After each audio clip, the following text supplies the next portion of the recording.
So social మీడియాలో చాలా negative troll అవుతుంది, but you look so cool and happy. How you are handling that? See, first of all, how to answer, మనకంటూ ఒక character ఉంటుంది. అది irrespective of praise or criticism, character ఒకేలా ఉండాలి. బేసిక్గా గబ్బర్ సింగ్లో డైలాగ్ ఉంటుంది, నేను ఆకాశం లాంటి ఉరుము వచ్చినా మెరుపు వచ్చినా పిడుగు వచ్చినా ఎప్పుడు నేను ఇలాగే ఉంటానని. సో ఆ డైలాగ్ ఏంటంటే, సోషల్ మీడియాలో ట్రోల్స్ నాకు కొత్త కాదు, అలాగే సోషల్ మీడియా మాత్రమే జీవితం కాదు.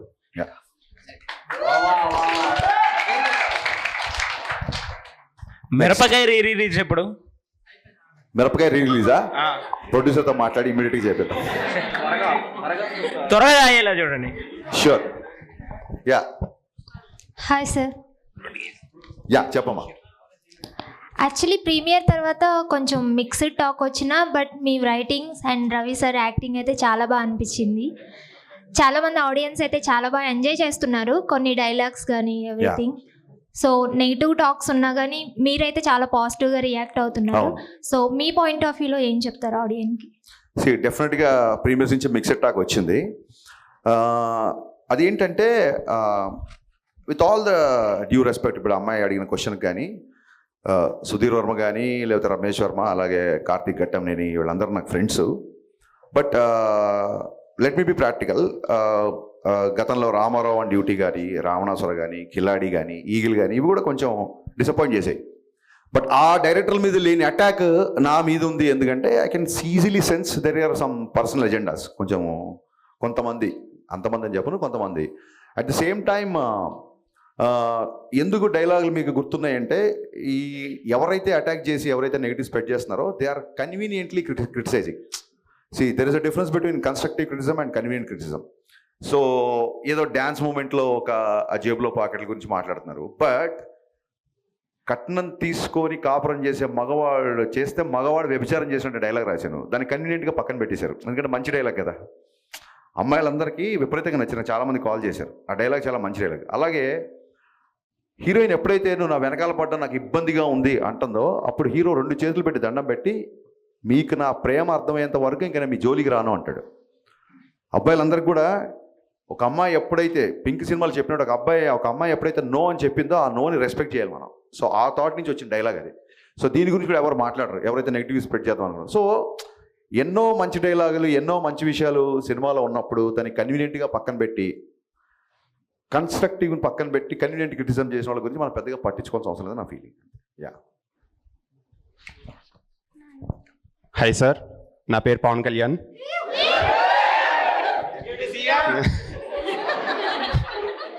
సో డిఎస్పీ క్యామియో ఉంది కదా, అది ముందు నుంచి ప్లాన్ చేస్తున్నారా లేదంటే సినిమా షూటింగ్ అప్పుడు ఫ్లో? మొన్న నేను పోస్ట్ రిలీజ్ మీట్లో చెప్పినట్టు భాను మాస్టరు, రవితేజ్ గారు అందరు కలిసి నన్ను చేయమన్నారు క్యామియో. నేనేమో పక్క post production, promotions plus song shooting జరుగుతుంది. I was fully tired, I was not prepared to be on screen. ఏం చేయాలో అర్థం కాక లాస్ట్ మినిట్లో రేపు షూటింగ్ అనగా దేవిశ్రీ ప్రసాద్ గారికి కాల్ చేశాను. ఆయన షాక్ అయిపోయాడు, సార్ మరీ 1 డే ముందు చెప్తున్నారు, అసలు ఏంటి సాంగ్ ఏంటి అదేంటి. బట్ ఆల్రెడీ మిక్కీ జమేర్కి పాటలు అంటే దేవిశ్రీ గారికి కూడా బాగా ఇష్టం. He always conveyed his best regards to convey. So నేను అన్నాను, సార్ August 4th షూట్ చేస్తున్నాము, last day of the shoot. So ఆ రోజు ఫ్రెండ్షిప్ డే కదా, ఫ్రెండ్షిప్ డే పరంగా నేను ఫ్రెండ్గా అడుగుతున్నాను, ఇది రిక్వెస్ట్ డైరెక్టర్గా కాదు అన్నాను. మీరు ఫోన్ పెట్టండి నేను వచ్చేస్తున్నాను. That is is greatness actually. So and ఈ ఇయర్లో ఉస్తాద్ భగత్ సింగ్ ఏమైనా అప్డేట్ మేబీ ఏమైనా ఎక్స్పెక్ట్ చేయొచ్చా? ముందు మిస్టర్ బచ్చన్ అప్డేట్లని తట్టుకొని ఆ తర్వాత ఉస్తాద్ భగత్ సింగ్ అప్డేట్లకి వెళ్దాం. Yeah okay sir, thank you. Thank you మా, థ్యాంక్ యూ. హాయ్ సార్, నా పేరు మహేందర్ అండి. చెప్పండి సార్. సార్ ఇప్పుడు ఇన్స్టాగ్రామ్, వాట్సాప్, సోషల్ మీడియా ఉంది కదా సార్. సో ఇప్పుడు జనరేషన్ అంతా ఇందులో ఉన్నారు. సో మీరేం చేశారంటే ఓల్డ్ జనరేషన్ ప్రేమను చూపించారు. సో దానికి థ్యాంక్ యూ సార్. అలాగే land phone, gram phone recorders ఉన్నాయి కదా, వాటి విషయంలో మీరు క్లుప్తంగా బాగా క్లియర్గా వెళ్ళేసి దాని గురించి మీరు క్లారిటీగా ఎక్స్ప్లెయిన్ చేయడం జరిగింది. వీటి వెనకాల జరిగినటువంటి స్టోరీ ఏమైనా చెప్పగలరు? ఇది ఒక 80s 90s జరిగిన కథ అని ఎప్పుడైతే బేస్డ్ ఆన్ ట్రూ ఇన్సిడెంట్ అని చెప్పిందో, నాకు ఫస్ట్ ఫోకస్ దీని మీదకి వెళ్ళింది. ఆ టైంలో ఒక అమ్మాయి అబ్బాయి కలుసుకోవాలంటే ఉండే ఒక ఒక డిఫికల్టీస్, ఆ టైంలో ఒక అమ్మాయి అబ్బాయి మాట్లాడుకోవాలంటే ఉండేది. ఇప్పుడు ఏముంది, గర్ల్ ఫ్రెండ్ గుర్తురాగానే హాయ్ అని చెప్పి వాట్సాప్లో మెసేజ్ పెట్టేస్తారు, వీళ్ళని చూడాలంటే వీడియో కాల్ చేసుకుంటారు. బట్ ఆ రోజుల్లో అమ్మాయి చూడడమే చాలా కష్టం, ఇబ్బందిగా ఉండేది, చాలా కష్టంగా ఉండేది. సొసైటికల్ నార్మ్స్ అలా ఉండేవి. సో అది చూపిద్దామని కొంతమంది అడిగారు, ఏంటి ఆ టైంలో జనరేషన్ తీస్తే ఇప్పటి జనరేషన్ కరెక్ట్ అవుతారా లేదా అని. సో నాకు మహానటి విపరీతంగా నచ్చింది. మహానటి ఈ జనరేషన్ సినిమా కాదు కదా. సో ఎక్కడో పవర్ఫుల్గా కమ్యూనికేట్ అయిన సీన్స్ అన్నీ మీకు బాగా గుర్తున్నాయి. కొన్ని హిందీ సాంగ్స్ అవి ఉండేసరికి కొంతమంది 80s 90s సాంగ్స్ కొంతమంది యూత్ కనెక్ట్ అవ్వలేదు. సో కన్స్ట్రక్టివ్ క్రిటిసిజం అని కూడా ఎందుకన్నానంటే, I have read all the reviews, మొత్తం అన్ని రివ్యూస్ చదివా నేను. అందులో పర్సనల్ అటాక్స్ ఉన్నాయి, అవన్నీ నేను పక్కన పెడితే అందులో నచ్చిన అంశాలు చాలామంది రాశారు. అండ్ అందులో ఉన్న కామన్ పాయింట్స్ అన్నీ నేను నోట్ చేసుకున్నాను. ఇప్పుడు నాకు గ్రేటానందమూర్తి గారికి జరిగిన ఇంటర్వ్యూ వల్ల ఇంకోటి అతను ఎంత అటాక్ చేసినా ఏం చేసినా నాకు రివ్యూలో గ్రేటాంధ్రాలో నేను మన కూడా చెప్పాను, గ్రేటాంధ్రాలో రాసిన రివ్యూలో నాకు చాలా విషయాలు నచ్చాయి ఫ్రాంక్గా. సో మీరు 80s 70s అన్నారు, నేను వాగ్దానం సినిమాలో ఒక పాట ఘంటసాల గారు సీతాకళ్యాణ పాట పెట్టా, ఆ పాయింట్ని గ్రేటాంధ్ర రివ్యూ ఆయన పర్టికులర్గా నోట్ చేశాడు. సో చాలా హ్యాపీ అనిపించింది. ఎక్కడో బ్యాక్గ్రౌండ్లో వచ్చే సాంగ్ కదా, ఇది గుర్తుంచి ఉంటుందా లేదా, ఆడియన్స్ దీన్ని కనెక్ట్ అవుతారా లేదా అన్నప్పుడు, ఇలాంటి రివ్యూస్ అవుతున్నప్పుడు I felt very happy. So అతను 2.25 ఎంతో ఇచ్చాడు, I'm not bothered about it. But నేను చదివిన రివ్యూలలో అతను మెన్షన్ చేసిన అవన్నీ నాకు బాగా నచ్చాయి. సో అవన్నీ బేస్ చేసుకొని నాకు తెలిసి ప్రతి డైరెక్టర్కి తను చేసిన వర్క్ చాలా గొప్పగా ఉంటుంది. ఒక్క ఫ్రేమ్ తీయాలన్నా సరే ఒప్పుకొని దర్శకులను చూసా. అలాంటిది సమ్ 11 to 13 minutes ఈ రివ్యూస్లో వచ్చిన కామన్ పాయింట్స్ అన్నీ తీసుకొని 11 to 13 minutes ట్రిమ్ చేశాను నేను యాక్చువల్గా.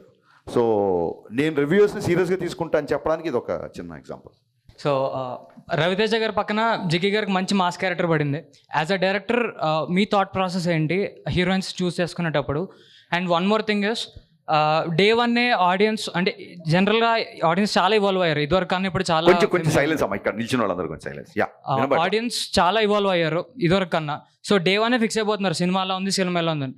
అది మీకు ఓకేనా? What's your opinion on this? 100% అండి. సినిమా చూడాలా వద్దా అనేది మన ట్రైలర్ని బట్టి, మన సాంగ్స్ రిలీజ్ ముందే బ్లాక్ బస్టర్ అయ్యి, ఒక సాంగ్ 2 సాంగ్లు కాదు, ఎంటైర్ ఆల్బమ్. జిక్కీ సాంగ్లో లిరిక్స్ కూడా ట్విట్టర్లో పోస్ట్ చేశారు చాలామంది, ఎన్ని రోజులైంది ఇలాంటి లిరిక్స్ విని అని. సో డే వన్ డిసైడ్ అవ్వడానికి, సినిమా చూడడానికి, ఇప్పుడు సినిమా నచ్చిన వాళ్ళు కూడా వాళ్ళు అంటే పర్సనల్ అటాక్స్ పక్కన పెట్టేస్తే, సినిమా నచ్చిన వాళ్ళు కూడా టికెట్ కొనుక్కున్న సినిమా, అరే హరీష్ ఒక సినిమా తీసాడు బాగుంటుంది అని సాంగ్స్ విను, ట్రైలర్ విను, టీజర్ విను, లోపలికి వచ్చిన వాళ్ళు కదా. So I respect everybody whoever watch my film, with respect of your liking or disliking. I respect all the people who bought the ticket and watched the film, first of all. I have a huge respect on that. So, Jikki అనే క్యారెక్టర్కి ఎందుకు కొత్త అమ్మాయికి వెళ్ళామంటే, ఆ 90sలో ఒక వీధిలో ఒక అమ్మాయి ఇలా ఉండేదేమో అనిపించడానికి. సో ఫ్రెష్ ఫేస్ అయితే న్యాచురల్గా ఆ స్ట్రీట్లో ఒక జిక్కీ అనే అమ్మాయి ఉంది అనే ఫీలింగ్ వస్తుంది. ఆల్రెడీ స్టార్స్ని, సూపర్ స్టార్స్ని పెడితే వాళ్ళు చేసిన మిగతా మోడర్న్ సినిమాల తాలూకు ఇమేజ్ అంతా ఓవర్ షాడో అవుతుందని అలా పెట్టాము.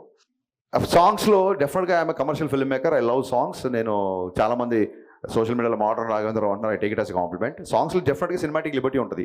ఒకవేళ ఉమెన్ని ఆబ్జెక్టిఫై చేయాలనుకుంటే సినిమా అంతా మీరు అబ్జర్వ్ చేస్తే అమ్మాయి లంగావణిలో ఉంటుంది లేదా శారీలో ఉంటుంది తప్ప, ఎక్కడ కూడా టాకీలో తీసిన సీన్స్లో కూడా ఎక్కడ కావాలని చెప్పి, ఈవెన్తో young couple are in love, ఎక్కడ కూడా అనవసరపు ఎక్స్పోజింగ్ కానీ అది ఇప్పుడు చేయలేదు.